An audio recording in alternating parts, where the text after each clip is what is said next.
David Harrow, 57, had spent the better part of his life building a reputation for integrity, discipline, and hard work. As a project manager in a mid-sized construction firm, he had overseen contracts worth millions, managed teams with precision, and earned the respect of his peers. Yet nothing had prepared him for the sheer humiliation he faced on what was supposed to be the happiest day of his life, his daughter Emily's wedding. The morning had started like any other wedding day. David, always meticulous, had arrived early to ensure the venue was set up perfectly. He checked floral arrangements, the sound system, seating plans, and even the temperature of the hall. Emily had called him frantic the day before, worried that last-minute details would go wrong. "Dad, please, don't stress," she had said over the phone. But he couldn't help it. As much as he tried to stay calm, he always felt responsible for these things.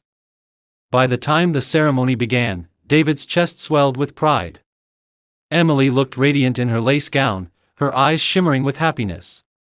But that pride turned to ash the moment he met her fiancé, Richard Langdon, a man 10 years younger and, by most standards, handsome, though with an air of arrogance that David had noticed immediately.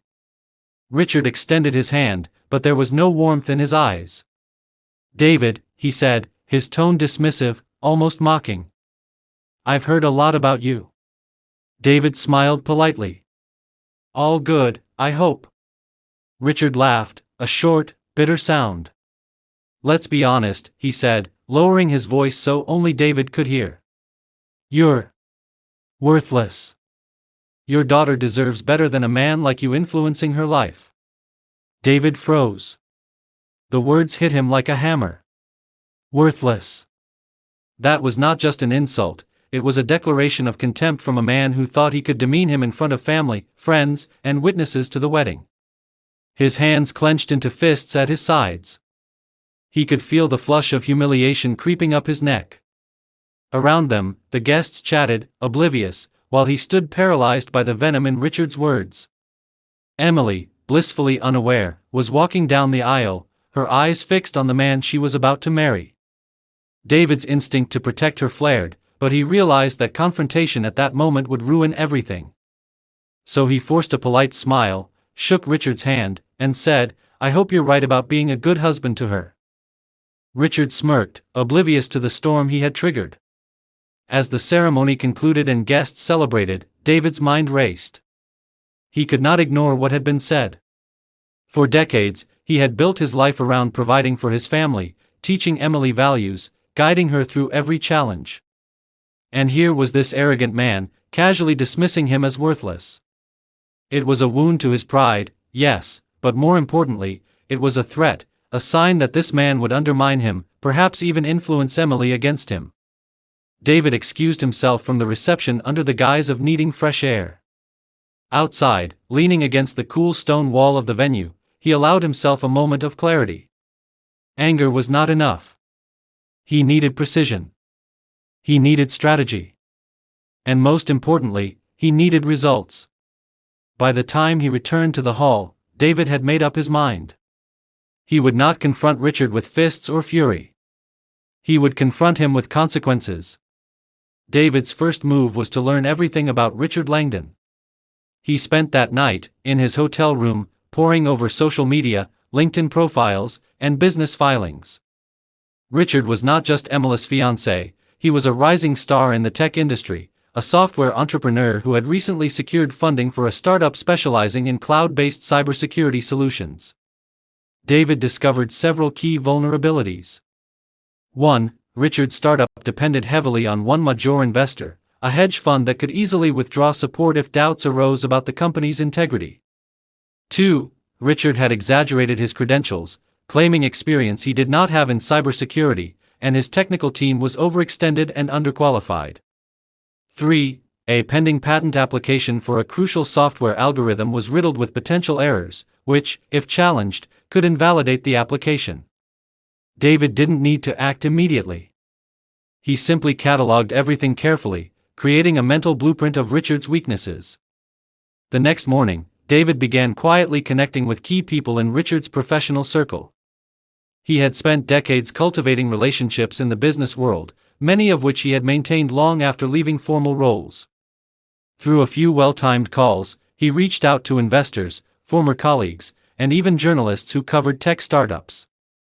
He framed his inquiries professionally, under the guise of due diligence regarding Richard's company, never revealing personal motives. David understood that true power lay not in confrontation but in perception. He needed Richard to be seen as incompetent, untrustworthy, and unstable, not by gossip, but by facts. By midday, David had obtained a copy of Richard's patent application, legally accessible through public records. Carefully reviewing it, he identified a technical loophole. The algorithm described was derivative of an older, publicly available system, which could potentially void the patent if challenged. David contacted a former patent attorney friend, explaining the situation without mentioning Richard personally. Within hours, they drafted a formal notice pointing out the flaws and sent it to the patent office. Simultaneously, David reached out to one of Richard's major investors under a professional pretense.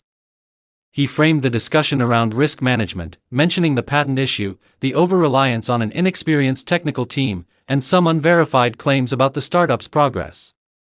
He never accused Richard outright, just asked questions designed to make the investor doubt the stability of their investment. By the end of the day, whispers had started circulating. The investor requested an urgent review meeting with Richard. David knew that in the tech world, reputation spread fast. He carefully orchestrated a leak of factual information to a tech journalist who specialized in startup profiles. The article, titled "Promising Startup, Fragile Foundations," highlighted potential oversights in patent filings and questioned whether Richard's team could deliver on its promises. It stopped short of being defamatory but planted seeds of doubt. By the morning of the third day, 72 hours after the wedding, Richard's world was unraveling. The patent office sent formal requests for clarifications.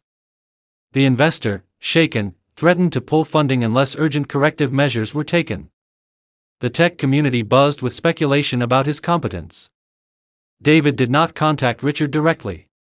He wanted the collapse to be organic, professional, and unavoidable. But fate, or perhaps irony, brought them together. Emily called David, her voice trembling. "Dad, Richard. He's panicking. He got a call from his investors this morning, and he's blaming me. He thinks this is my fault." David felt a chill of satisfaction but spoke calmly. This is not your problem. Just stay focused on your wedding." Later that afternoon, as Richard stormed into the family home, demanding to speak with David alone, he finally confronted the man he had insulted at the wedding. "You did this," Richard spat, eyes blazing. "This is sabotage." David remained seated, calm, collected, and terrifyingly polite. "Richard, you called me worthless. That was your mistake. I simply responded in kind, using tools you left exposed. Everything I did was legal, ethical, and entirely predictable if you had prepared properly." Richard's face contorted with rage, confusion, and desperation. "You can't do this, people will understand." "They already do," David interrupted, holding up his phone to show the latest investor emails and the patent office notices. "By now, every major stakeholder knows exactly what your company is worth. And it isn't what you've been telling them." Richard sank into a chair, speechless, realizing that his career, and the empire he had hoped to build, was crumbling, all within 72 hours. David's calm, precise execution left him no satisfaction in gloating. He felt only the quiet vindication of justice, the restoration of his dignity, and the knowledge that his daughter's future with Richard would be tempered by consequences for arrogance and cruelty. In the weeks that followed, Richard's company faced funding freezes, patent challenges, and a media storm questioning the competence of its leadership. David remained in the background, unacknowledged, his revenge complete. Emily, initially unaware of the depth of the operation, gradually learned the truth. She approached her father one evening, tears in her eyes. "Dad, I didn't know you were capable of this." David smiled, a faint, weary smile. "I am capable of protecting my family, Emily. And sometimes, that means teaching a lesson the hard way." Emily hugged him, understanding that the man who had been labeled worthless at her wedding was, in fact, the opposite, methodical, clever, and unyielding when it came to those he loved. Richard eventually withdrew from emulous life, forced by the collapse of his professional reputation and the undeniable consequences of his hubris. David's revenge was not about cruelty, it was about restoring respect, dignity, and balance. In the quiet aftermath, David returned to his routine, more reserved but wiser, knowing that pride could be defended, not with anger, but with patience, precision, and an unerring sense of strategy. David learned that age and experience could be an advantage, not a limitation. Richard underestimated him because he saw only a 57-year-old father, not a man who had spent decades mastering the art of calculated decision-making. The lesson remained: humiliation could be endured, but it could also be corrected in a way that leaves the offender powerless and the protector unscathed.